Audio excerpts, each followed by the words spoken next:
at the time of this stream, just in case this becomes a YouTube video, there's an episode out. I'm just so done with it. I don't even feel the need to go and watch it now. It just feels like such a washed out copy of the game, where the key thing that made the game work is the one thing the show doesn't want to explore. Or rather, the key thing that made the narrative work in the game is the one thing they don't want to explore in the TV series. And it's pretty much been downhill. I know everyone was jerking off about episode 3. Not for me. It suffers from a chronic problem of overwriting.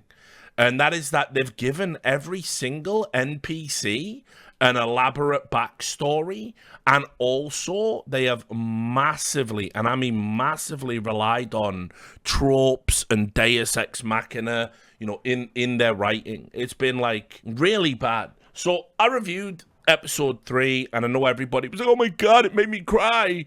And I'm like, it's actually filled with a ton of gay stereotypes, and the writing wasn't that good. And I just care about Joel and Ellie because that should be the heart of the show, because that was the heart of the game. I actually was one of the few people who weren't on board with the universal fawning praise for episode 3, but I stuck with it and I watched episode 4. And episode 4 is the one where, you know, we've just got to talk about it. They continued what I will call the pussification of Joel as a character. The whole thing that makes Joel's transformation super important is that, like, he is a broken man, but a broken man who's essentially lost his soul. He's lost his ability to empathize. He's just some savage that's just going through life, basically just existing, and he's not connected to anything. He doesn't really love anyone. You know, he's had like a sort of fleeting, semi-meaningless relationship with Tess. He can't even sort of acknowledge she's died. He's completely shut down as a person. And he's an absolute savage. He will take people's lives without a second thought. He doesn't care. And so what they did in episode 4, this is when they go into Kansas City and they first encounter the bandit group that like overthrew Fedra in the city. And they did the thing that I couldn't believe they did. They basically, when he did that drive, then they were going into someone and he said he ain't even hurt. They sort of removed that line. They also had him swerving away from people instead of driving into them, to the point where he crashed the car rather than get like a quick little insta-gib with his truck. It was just ridiculous. And then, you know, he obviously told Ellie to get to safety and hide. He had a shootout. He did murk a couple of dudes. And then a guy comes around the back. They get into a fight. Joel, even in his 50s, is a fucking strong dude. Like, he's fucking gnarly. And they had him have this weird, like, super close fight with a guy that like doesn't even look even close to like the intimidating sort of presence that Joel had in the game. Obviously he ends up triumphing there, and they bring forward the scene where Ellie shoots someone, and it's like, famously, it's like the first time she uses a gun when this happens. Keep in mind, they've been sort of foreshadowing that by him saying, no, you can't have a gun, no, you can't have a gun. He originally says that in the game. You get a sense because he simply doesn't trust her with one, and so he'd rather she didn't have one, right? Well, in this, the way they rewrite it is she comes out and shoots somebody, and he says, like, you shouldn't have had to. There's a whole scene where he sits down and he's like apologizing and saying, you shouldn't have had to do that. I'm so sorry you had to resort to violence. And it's like, that's not how Joel reacts in the fucking game. Joel fucking chastises her, and because he's emasculated by her saving his life, and says, I'm just grateful I didn't get my head blown off by a stupid kid. And so essentially and this was the problem we're having Druckmann on it from the start. The Joel we've got in the TV series is the Last of Us 2 Joel, essentially. And it just shouldn't be like that. I mean, just in general, the whole 4th episode was just absolute filler. I was hoping that it was going to be a bit more bonding. For some reason, they start introducing like backstories for the bandits and stuff. They suddenly introduced this woman who I'm supposed to give a shit about, which we'll talk about more when we just fast forward to episode 5. But like, it's just nonsense. And the only good and sort of touching bit about it was the fact that like Ellie picked up that joke book earlier on, and she keeps saying when they're like lying down, going to bed, she keeps telling like these god awful dad jokes to Joel, and you know he actually like lightens up a little bit and laughs about it, and that's like the best scene in a fucking hour-long episode of TV. It's so crazy what they've done. The joke being in that episode, if I recall correctly, that's the thing about diarrhea, it runs in your genes or something, you know. So it was like, I gotta laugh out of that. But that whole episode was just so fucking blasé, not a lot happening. And they even spent time introducing, like, I don't give a fuck about the bandits. They're just people that Joel's gonna fucking kill if he has to. That's it, really. Like, I don't want them to have a backstory. And so I was like, well, all right, okay, they've introduced Henry and Sam at the end of the episode, and bit of tension for those if they don't know where it's from. And so you get into episode 5, and I think episode 5 was called Endure and Survive. I think they called it was like its official title or whatever. But anyway, so you get into episode 5, and it's like, okay, Henry and Sam are here, right? And when you meet them, when you meet Henry and Sam in the game, Henry's a guy looking after his younger brother Sam. They've been surviving in the middle of Kansas, and you know he's obviously got to look after his kid, you know, his kid brother, and it's been really hard. But it's like a nice little aspect to the game, because everyone you have met up, you know, at this point has been either crazy or a threat. There hasn't been anyone where it's been okay to kind of drop your guard around. And just the idea, again, because the whole way the game was written narratively was every major character you meet is simply a reflection of a version of the characters you care about, you know. So the reason that Henry and Sam are important in their dynamic in the game is because obviously Henry is like Joel if Joel had grown to care about Ellie. It's like the future, the relationship that they'll have. It's like basically he won't risk his life because he's got to look after Sam, and obviously that's what happens when, you know, they go through the bridge crash and they jump into the water and all of that stuff. That's super important because that's where Joel is going to get to, and it also enables like Joel, you know, you see that Joel's not completely unreasonable at this point in his development cycle. Even though Henry and Sam sold him out, he doesn't take retribution. He doesn't take action against them.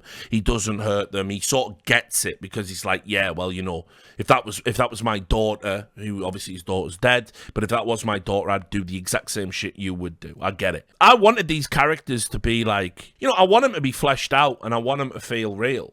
But like, and I'll just say this, like, just not every NPC needs these elaborate backstories. So the episode then just skips into a flashback, and I'm learning all about Henry and Sam and Sam's death, and they added that, I guess, just to, I don't know, add something. I feel like it's kind of a bit like, this will sound awful in a way, but I've seen a lot of shows where it's like, oh, we've got this like character in there that doesn't do much.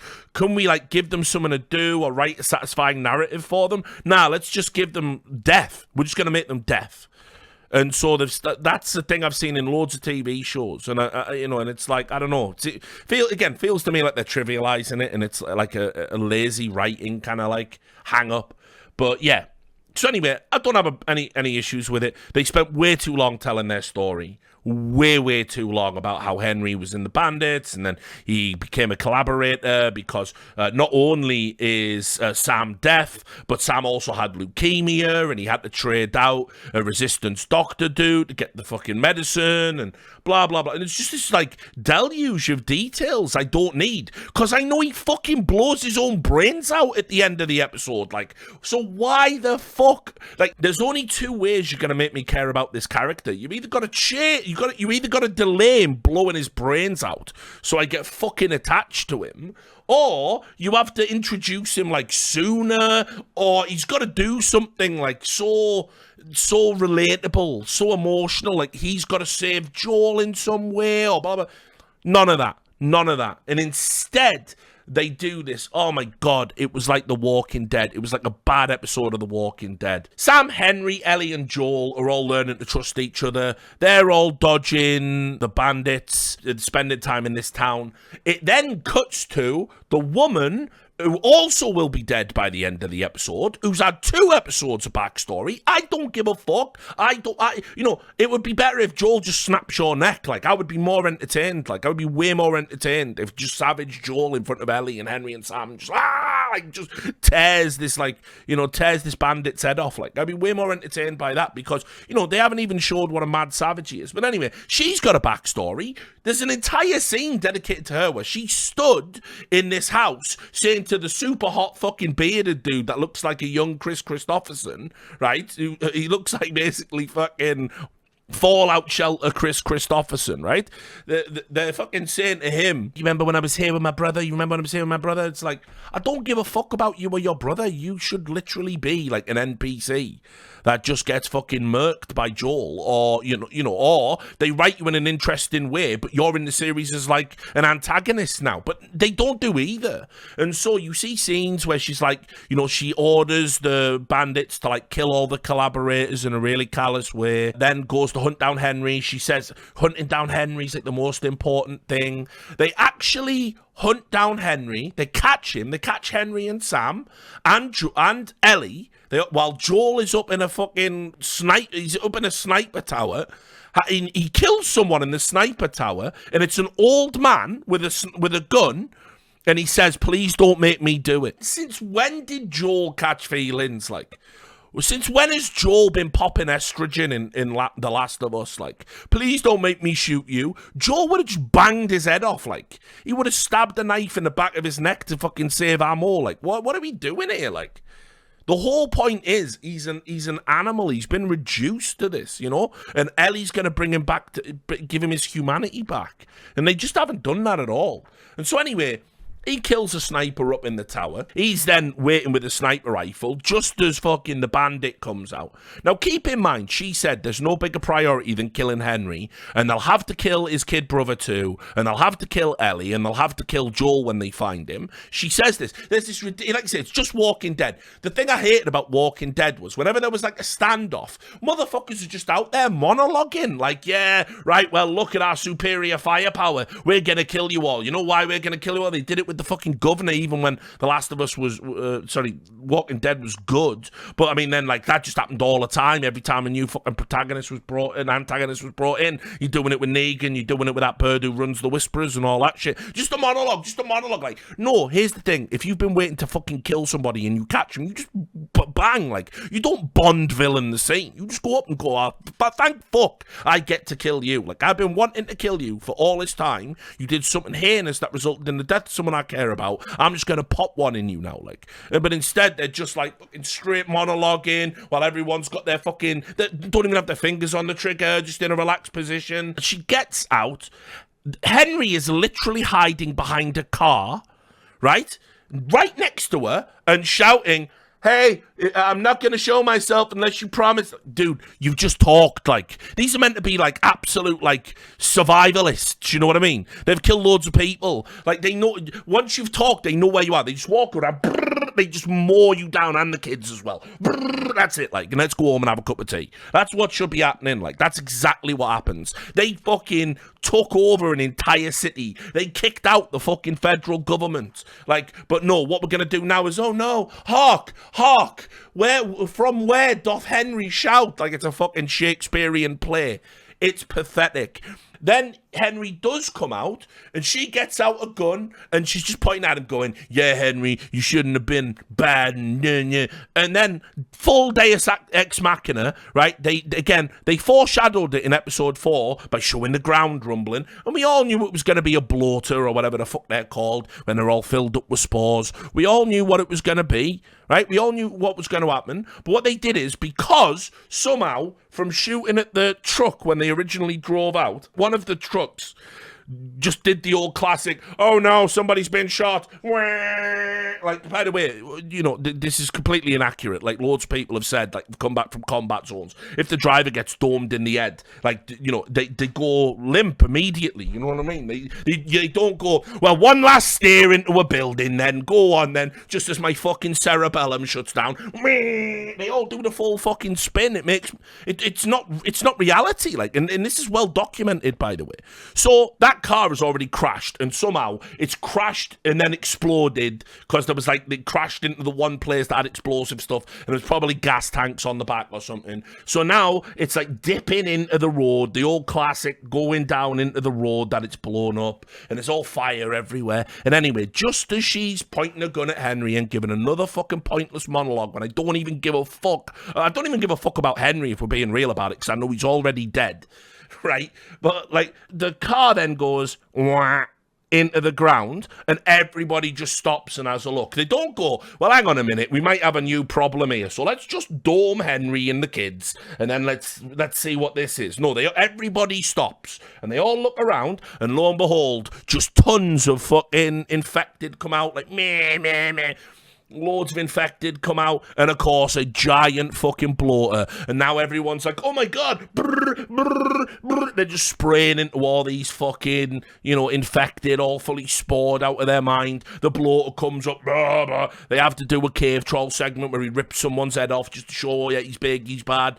Everyone's panicking, and then we get like something that does feel like a fucking cutscene from a video game, because now Joel suddenly he's the fucking motherfucker from Enemy at the Gates. He's the fucking the White Death from fucking Finland. Suddenly Joel is an expert marksman, right? Now, it's so mental, like, yeah, he goes full Chris Kyle on this motherfucker, like, it's so mental. Like, suddenly he is an elite level sniper. By the way, these are bolt rifles, you know, like, so he's literally doming infected. And by the way, isn't it great that, like, Joel suddenly decides to nut the fuck up and become a world-class sniper? Could have literally domed that leader of the fucking, you know, the bandits. Could have just took her fucking head off. This would have been my play, by the way. I would have took her fucking head off and told them to run. And I would have tried to fucking pop as many as we could until we got to the car and fucking country roads and got the fuck out of there. I would have blown her head off for fucking free, though. Like, that was definitely happening.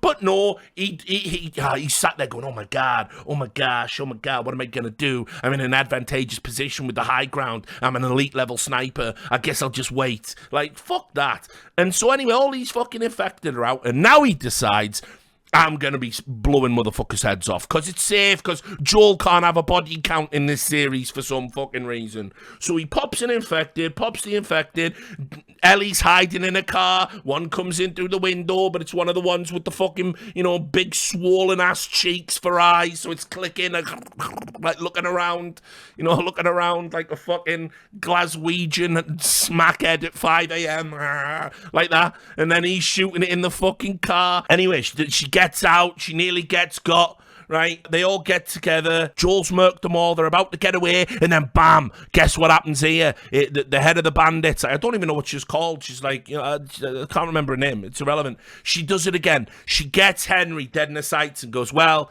you know, blah, blah, you nearly got away, Henry, and now I'm just going to fucking monologue for another pointless 60 seconds while pointing a gun at you, the person I want to kill the most in the world, a person who is now responsible for all the deaths of my men. You've completely fucked up my plan. No, and then the clicker, I think it was the same one with ass cheeks for eyes that was chasing Ellie in the car, jumps down on top of her, eats her. Joel and them even stand there like going, oh, what do we do? You fucking run, you leave her. Like, that fucking old ass cheeks has fucking done what y'all should have done when you had the fucking high ground. Like, he's fucking murked the fucking bitch. Like, so anyway, she's fucking dead, and they all run away, and they do the thing with the bridge, and that was sort of similar to the game, you know, where Ellie jumps in the water and all of that stuff, and they get away. Then they're all in a house, and they do the bit where, like, he's laughing, the little dude Sam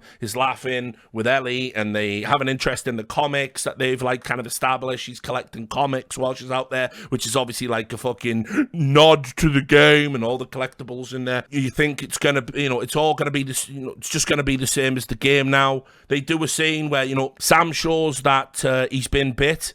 And he says, like, are the people still in there when you change? And C shows and says, I've been bitten, I didn't change, and my blood is medicine. So, they've added a nice little sweet bit to it to show that Ellie does care about humanity, which is good. She cuts her palm, puts it on his wound. Like, I don't know, again, probably wouldn't have done that, like, but fair enough. She puts his hand on his wound, on his leg, his little bite, and then she just goes to bed, just sleeps in her room. Like, even though, by the way, her backstory is that her fucking friend changed and tried to kill her, and she had to, friend, obviously girlfriend, canonically, but, changed and had to fucking eat her, and she had to kill her, and that's who she was talking about when she said, I've shot somebody before, not the first time.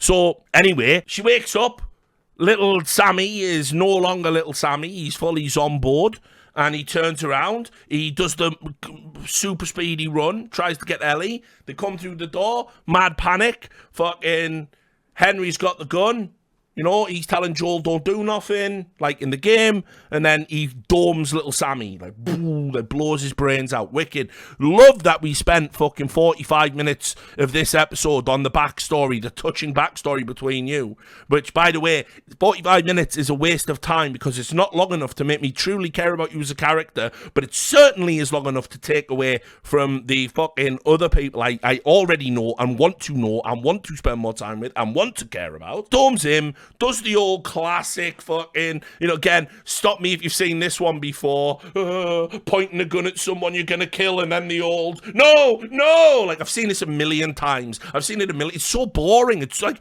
if you're gonna make creative changes, like, at least iron out the fucking tropes that are, like, decades old at this point. But no, and then he domes himself.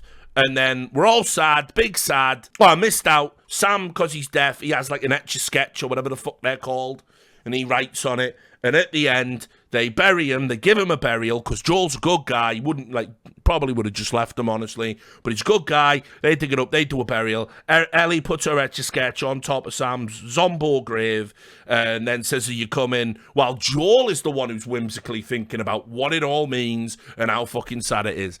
And it's so bad at this point. Like, it's just so bad. And listen, yeah, because people in the chat are already saying, but hang on, they did that in the game. So, if you didn't like the trope, then it's like, when did that game come out? Like, I want to say 2010, right? Was it that long ago? Was it 2012? I don't know. It's over 10 years old, isn't it? 2013. I'll trust you, Carv. Right, there you go. It's 10 years old, right? And so, yeah, probably the tropes were a bit done then. I didn't like it in the Shawshank Redemption. But here's the thing. When something's good, you forgive it. You forgive it a little bit of Deus Ex Machina. You forgive it a little bit of a trope because everything else is straight fire, I've said this before, right? Because obviously True Detective I'm always watching True Detective. People say to me, season 1 True Detective. People say to me all the time, how many times have you watched season 1 of True Detective? I'm always watching it. I've never stopped watching it. That's the point, right?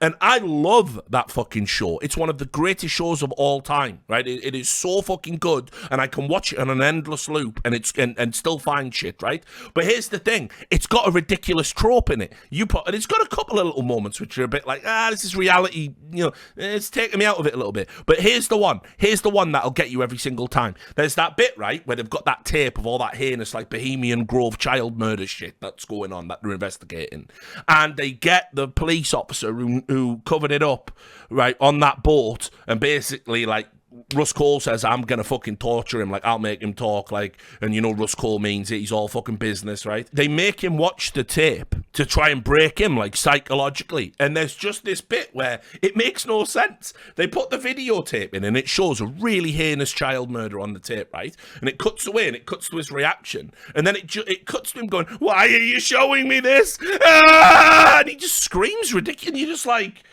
no human being would do that. Like, that's so accidentally funny. Like, it's so accidentally funny.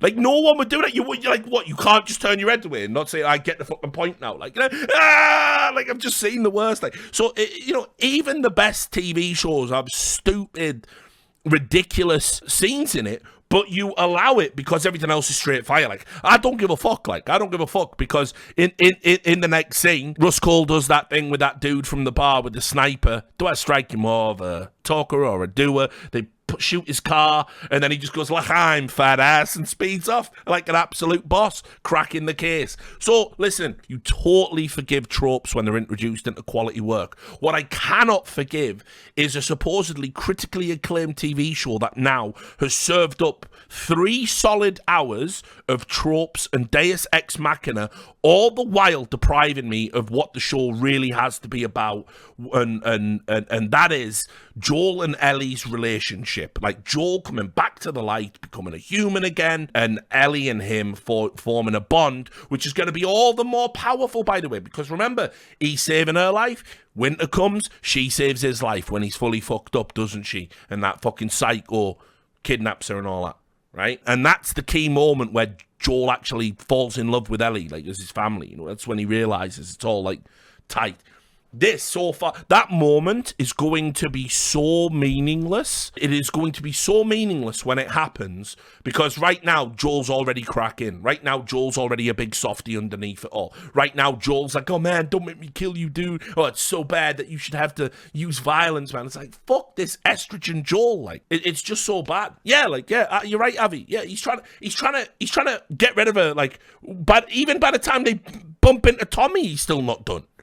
He still hasn't fucking broken down his resistance. So anyway, for me, and I haven't watched, like I said, I was watching these episodes literally 2 hours after they were coming out, just putting them on fucking HBO, and just watching them 2 hours after they came out.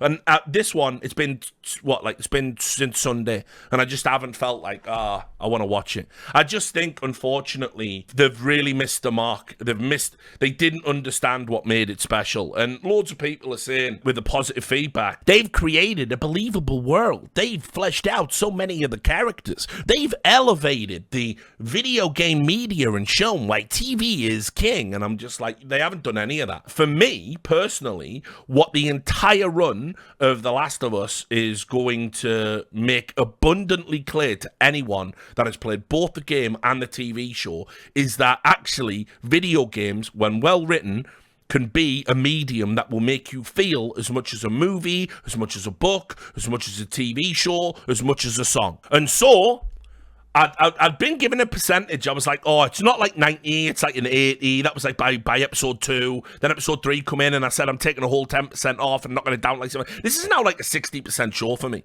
This is like, if it goes any lower than this, we're getting into Overwatch fart territory. Like, I mean, it's like fully nerf this, like, Overwatch fart noise. Like, they've got to maintain. They've got to find something within the writing, because this has just been, like, very average. I think about some of the amazingly written TV shows that we've been blessed with, obviously a different genre, but think about, like, the writing in a show like Succession, and the character development, and the interplay with all the characters, and all of that stuff. And it's like, man, like, this was perfect fodder for you to really explore what it is to have horrific PTSD, what it's like to, like, lose someone you care about, what it's like to live with that, what it's like to become a fucking monster, to survive in a world that's completely callous and unfeeling, as evidenced by that kid getting murked in that one episode.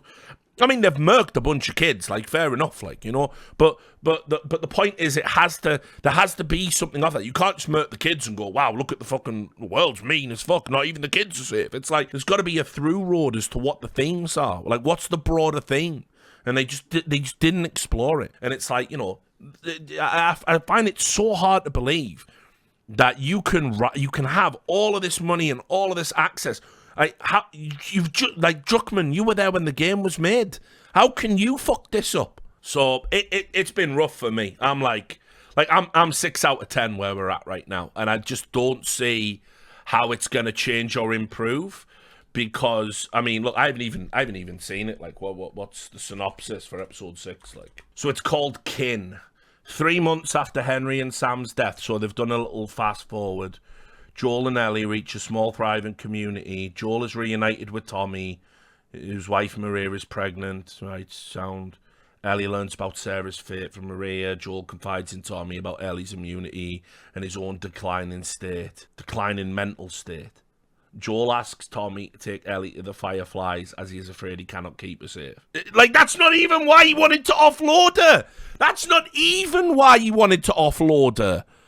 He wanted to get rid of her because he wanted to just get back to being Joel, man. Like, just get back to fucking straight murking people. This just sucks, like. And then episode 7 is going to be the winter episode. So, see what I mean?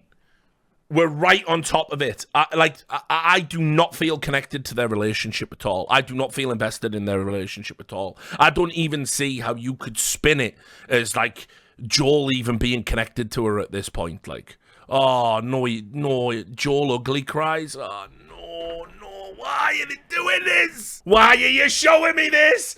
That's going to be me when I watch this episode. Like, I can't fucking believe it. Like, I can't believe it. Oh, no, he cries. And then he says something communist. What do you mean? What does that mean? I love communism. Imagine that. Like, just imagine if they did that to him. Look, Tommy, we all know why you've got to look after Ellie. It's because communism's the better system. I would just fucking blow my brains out. Like, I couldn't cope with it. Like, Joel's one of the all-time. Here's the worst part as well, by the way. They do this podcast, right? And they have the voice actor Troy Baker. They have this podcast where he talks to, like, you know, the people making the show. But anyway, I'd never ever looked up, right, who Troy Baker is or what he looks like. Because the work he did was so effective, I just assumed he looked like Joel. Right? Like, legit. I was just like, holy shit, I know actors acting that, but I was like, holy shit, that, like, gruff Texan voice. It's got to be real. It's got to be legit. You know, you couldn't. And then I went to check out the podcast, right? I thought, listen, maybe I can get an idea about what's going to come if I go watch one. Don't do that, by the way. That's the worst thing you can do. But anyway, when I fucking saw him, I just couldn't.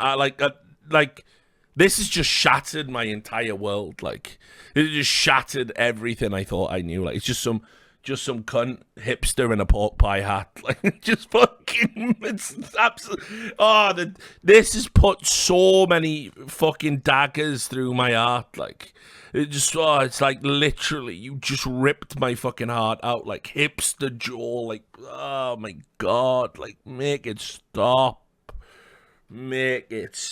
Like, anyway, the bottom line is, I'm not enjoying it anymore. Much like esports, much like life, they didn't go hard enough with Joel. At the end of the day, like, I was really hoping, especially after we saw Joel beat that one dude to death with his fists, although they fucked that up by adding a completely unnecessary flashback to provide context, because again, they want to pussify Joel. They do not want to justify harm and murder. Probably in a writer's room, they'll be all like sipping fucking lattes going, oh, this is kind of like, you know, an embodiment of white rage, no? You know what I mean? Like, just something like that. And it's just like, listen, guys, you had to make Joel a savage. It was so important to the story. Like, and the thing is, like, I know Pedro would have done it if you fucking, you know, told him to. Oh, why are you showing me this? This is Joel ugly crying. Look how they massacred my boy. Oh, no. Well, hashtag not my Joel.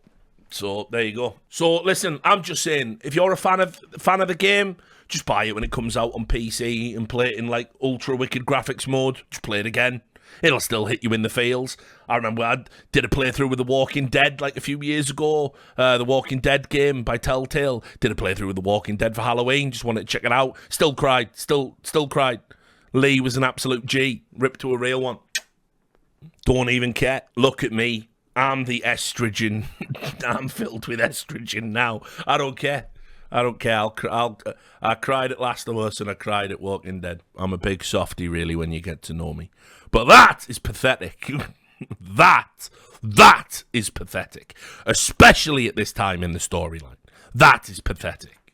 So I don't even know if I can continue with these reviews, honestly, because it's like, it's not even like the show is so objectionably bad that you could sort of keep watching it and get mileage and get content out of how bad it is. It's just like passably average, but because it's like the totally new big happening on HBO on the fucking internet, then everyone's jerking off about how good it is when it just isn't in reality. It's just like a very mediocre show now, unfortunately. Point being, I don't know if I can keep watching it, and I don't want to see this in real time. This still image of it is bad enough.